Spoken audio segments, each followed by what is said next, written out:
ലോകത്തിലെ 7 അത്ഭുതങ്ങളിൽ ഒന്നായ മാച്ചു പിച്ചു തെക്കേ അമേരിക്കയിലെ പെറുവിലുള്ള ഒരു പുരാതന ഇൻക നഗരമാണ്.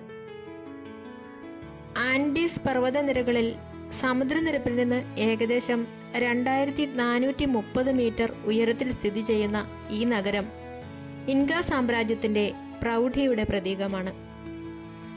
AD 1450 ഇൻക രാജാവായിരുന്ന പച്ചാക്കൂട്ടിയുടെ കാലത്താണ് ഈ നഗരം നിർമ്മിക്കപ്പെട്ടത് എന്ന് കരുതപ്പെടുന്നു. മാച്ചു പിച്ചുവിന്റെ നിർമ്മാണത്തിലെ ഏറ്റവും വിസ്മയിപ്പിക്കുന്ന ഘടകം അതിലെ കല്ലുകൾ തമ്മിൽ കൂട്ടിച്ചേർത്തിരിക്കുന്ന രീതിയാണ്. ഇതിനായി ഇൻകാകൾ ഉപയോഗിച്ച സാങ്കേതിക വിദ്യയെ ആഷ്ലർ മേസണറി എന്ന് വിളിക്കുന്നു. ലളിതമായി പറഞ്ഞാൽ സിമന്റോ മണ്ണോ മറ്റ് യാതൊരുവിധ പശകളോ ഉപയോഗിക്കാതെ വലിയ കരിങ്കല്ലുകൾ കൃത്യമായ അളവിൽ ചെത്തിമിനുക്കി ഒന്നിനു മുകളിൽ ഒന്നായി അടുക്കി വെക്കുന്ന രീതിയാണിത്. ഇരുമ്പ് പോലുള്ള കഠിനമായ ലോഹങ്ങൾ ഇൻകാകൾക്ക് പരിചിതമല്ലായിരുന്നു. വെങ്കലവും ചെമ്പും മാത്രമാണ് അവർക്കുണ്ടായിരുന്നത്. അതിനാൽ അവർ കരിങ്കല്ലുകൾ മുറിക്കാൻ ഹെമറ്റൈറ്റ് പോലുള്ള അതിശക്തമായ മറ്റു കല്ലുകളാണ് ഉപയോഗിച്ചത്. കല്ലുകളിൽ പ്രകൃതിദത്തമായി കാണുന്ന വിള്ളലുകളിൽ തടിയുടെ കഷ്ണങ്ങൾ അടിച്ചു കയറ്റിയ ശേഷം അതിൽ വെള്ളമൊഴിക്കും. തടി വെള്ളം കുടിച്ചു വീർക്കുമ്പോൾ കല്ല് കൃത്യമായി പിളർന്നു മാറും. മുറിച്ചെടുത്ത കല്ലുകൾ മണലും വെള്ളവും ഉപയോഗിച്ച് വർഷങ്ങളോളം പരസ്പരം ഉരച്ചാണ് അവർ മിനുസപ്പെടുത്തിയെടുത്തത്. ഈ കല്ലുകൾ പരസ്പരം എത്രത്തോളം കൃത്യമായാണ് ഇരിക്കുന്നത് എന്ന് വെച്ചാൽ ഒരു കത്തിയുടെ തുമ്പ് പോലും ഈ കല്ലുകൾക്കിടയിലൂടെ കടത്തിവിടാൻ കഴിയില്ല. ഓരോ കല്ലും അടുത്ത കല്ലിന്റെ ആകൃതിക്കനുസരിച്ചാണ് രൂപപ്പെടുത്തിയത്.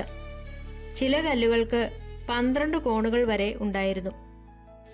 പെറു ഒരു ഭൂകമ്പ ബാധിത പ്രദേശമാണ്.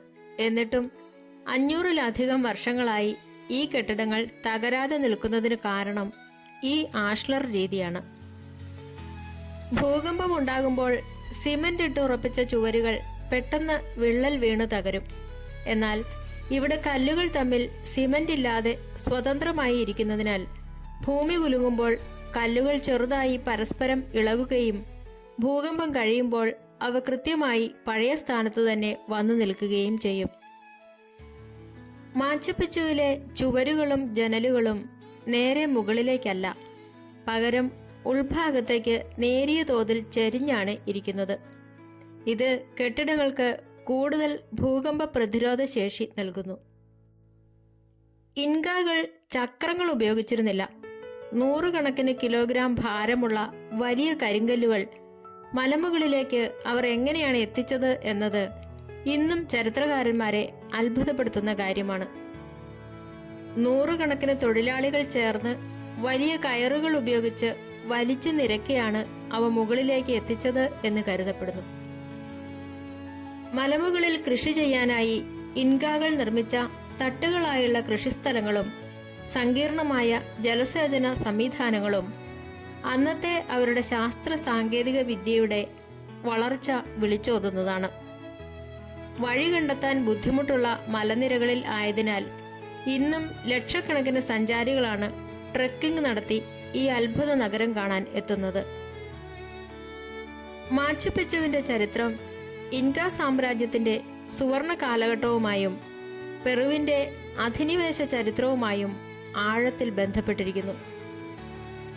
AD 1450 ഇൻക സാമ്രാജ്യത്തിലെ ഏറ്റവും ശക്തനായ പച്ചാക്കൂട്ടി എന്ന ചക്രവർത്തിയുടെ ഭരണകാലത്താണ് മാച്ചു പിച്ചു നിർമ്മിക്കപ്പെടുന്നത്.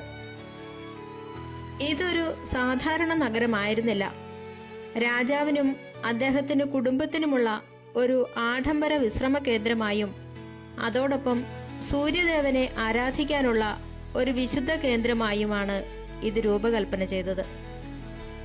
സുവർണകാലത്ത് ഏകദേശം 750 മുതൽ 1000 വരെ ആളുകൾ മാത്രമേ ഇവിടെ സ്ഥിരമായി താമസിച്ചിരുന്നുള്ളൂ.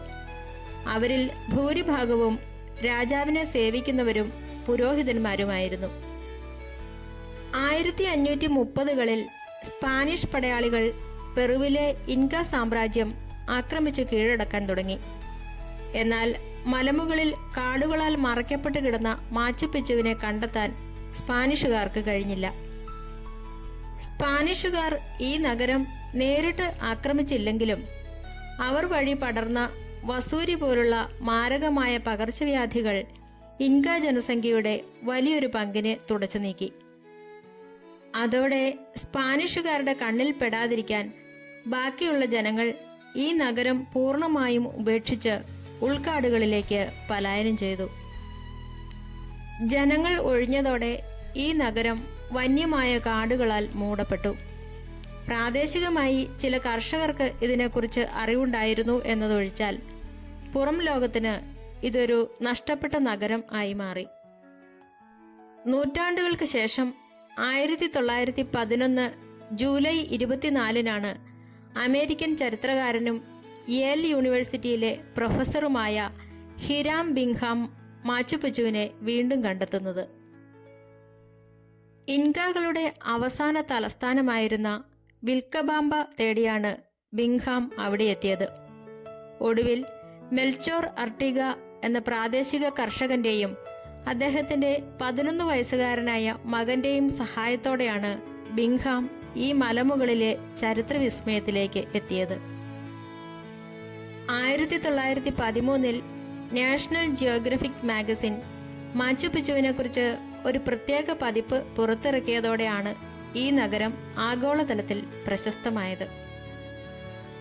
മാച്ചു പിച്ചുവിൽ ഇന്ന് അവശേഷിക്കുന്ന ഏറ്റവും നിഗൂഢവും പവിത്രവുമായ നിർമ്മിതികളിലൊന്നാണ് ഇൻതിഹുവദാന. ഇൻക ഭാഷയായ കെച്ചുവ അനുസരിച്ച് ഇന്തി എന്നാൽ സൂര്യൻ എന്നും ഹുവദാന എന്നാൽ ബന്ധിക്കുക അല്ലെങ്കിൽ കൂട്ടിക്കെട്ടുക എന്നുമാണ് അർത്ഥം. അതായത് സൂര്യനെ കൂട്ടിക്കെട്ടുന്ന ഇടം. ഒരു വലിയ പ്രകൃതിദത്ത പാറയിൽ മലമുകളിൽ വെച്ച് തന്നെ കൊത്തിയെടുത്ത രൂപമാണിത്. ഇതിന്റെ മുകളിൽ ഒരു ചെറിയ കൽത്തൂൺ ഉയർന്നു നിൽക്കുന്നത് കാണാം. ഇൻകകൾക്ക് ആകാശത്തെ നക്ഷത്രങ്ങളെയും സൂര്യന്റെ ചലനങ്ങളെയും കുറിച്ച് കൃത്യമായ അറിവുണ്ടായിരുന്നു. ഇൻതിഹുവദാന കേവലം സമയം നോക്കാനുള്ള ഒരു ഘടികാരം മാത്രമല്ലായിരുന്നു, പകരം ഋതുഭേദങ്ങളും വർഷത്തിലെ പ്രധാന ദിവസങ്ങളും പ്രവചിക്കാനുള്ള ഒരു കലണ്ടർ കൂടിയായിരുന്നു അത്. സൂര്യൻ ഉദിച്ചുയരുമ്പോൾ ഈ കല്ലിന്റെ മുകളിലുള്ള കൽത്തൂണിന്റെ നിഴൽ താഴെയുള്ള പരന്ന ഭാഗങ്ങളിൽ കൃത്യമായ അളവുകളിൽ വീഴുന്നു.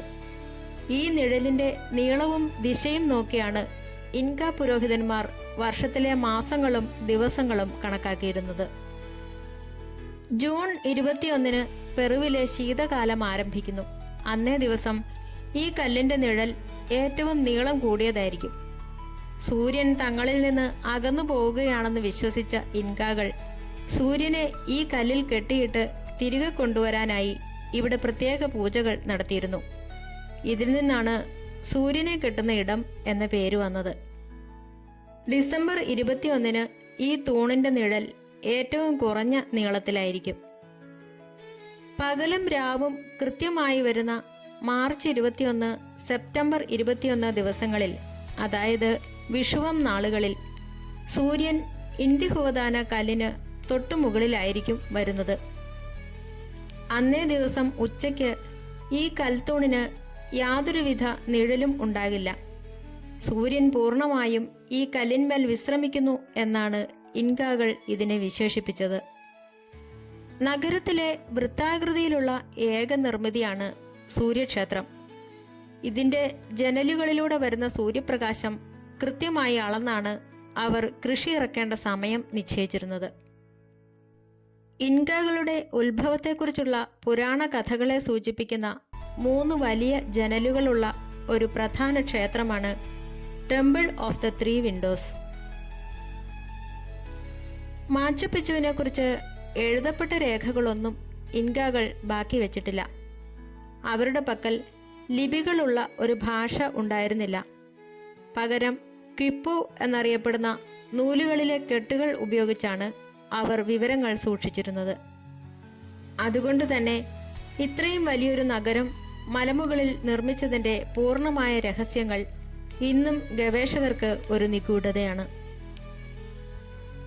ഇന്നത്തെ സഞ്ചാരികൾ ഇന്തിഹുവദാന എന്ന കല്ലിന് മുകളിലൂടെ കൈകൾ തൊടാതെ വെച്ച് ധ്യാനിക്കാറുണ്ട്.